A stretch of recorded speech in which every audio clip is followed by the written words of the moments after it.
நமக்கு மட்டும் ஏன் தான் இப்படி நடக்குதுன்னு தெரியல. ஒரு பொருளை ஆசைப்பட்டு வாங்கணும்னா ஒன்று டெலிவரி பண்ண லேட் பண்ணுறாங்க, அப்படி இல்லைனா டேமேஜ்டு ப்ராடக்டாவோ இல்லை யூஸ்டு ப்ராடக்டாவோ அனுப்பி விட்டுடுறாங்க. மித்துக்கு ரீசெண்டாக பார்த்தீங்கன்னா ரைட்டிங் ஹோம்ஒர்க்லாம் கொஞ்சம் நிறைய கொடுக்க ஆரம்பிச்சிட்டாங்க.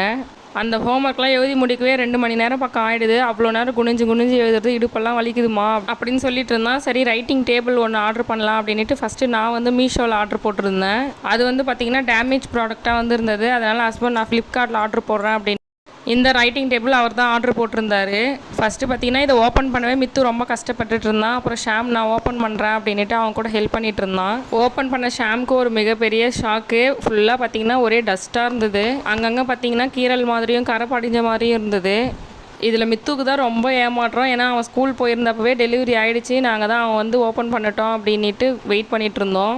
வேறு வழியே இல்லாமல் இதை ரிட்டன் போட்டுட்டோம். யாருக்கெல்லாம் இந்த மாதிரி நடந்திருக்குன்னு சொல்லுங்கள். நாளைக்கு இன்னொரு வீடியோவில் பார்க்கலாம். பாய்.